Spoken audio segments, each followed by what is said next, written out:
एक की पत्नी बड़ी भक्त थी। वो पत्नी पर बहुत प्यार करते थे, पर पत्नी गुरुजी की आज्ञा से चलती थी, पर उनको संतों से कोई प्यार नहीं था। वो पत्नी से प्यार करते थे। तो एक दिन पत्नी ने बहुत प्रेम से उनसे कहा कि हमारी एक बात मानोगे, आप हमारे गुरुजी से दीक्षा ले लीजिए, क्योंकि हम दीक्षित है और आप दीक्षा नहीं लिए तो हमारा आपका प्रेम अधूरा। उन्होंने कहा ठीक है, बुलाओ गुरुजी को। गुरुजी को बुलाया और दीक्षा लेने के लिए गंगा स्नान करने के लिए चले तो गांव के 2-4 लोग मिले। बोले आज ये धोती टांग के कहाँ जा रहे हो? बोले यार पत्नी कह रही दीक्षा ले लो, गुरुजी आ गए तो गंगा से। अरे और वो धोती लेके वापस आ गए। बोले नहीं लेना मुझे दीक्षा। कालांतर में दोनों का शरीर छूटा। तो पति आसक्त होने के कारण उसका मोक्ष नहीं हुआ और वो राजा की राजकुमारी के रूप में जन्मे। ये पूर्व में गीता जी के महत्व में महिमा आती थी, उसमें दृष्टांत आता था, उसका है। और वो पत्नी के प्यार के कारण जहां वो राजकुमारी जन्मी, वही हथिनी से वो पुत्र के रूप में प्रकट हुआ, हाथी का शावक। अब जब वो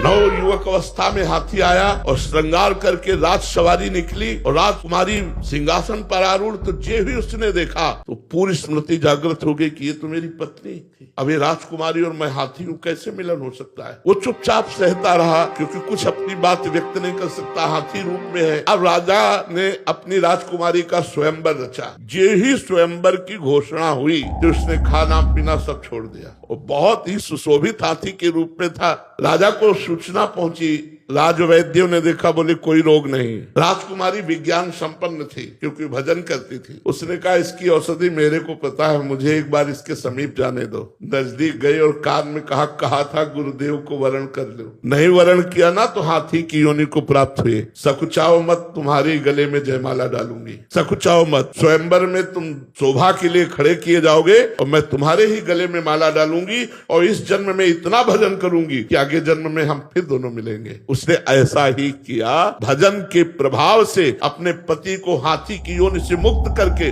अगला जन्म फिर मनुष्य का हुआ। ये तप और भजन से, भगवान के वरदान से संभव है, ना कि अपने प्रारब्ध से।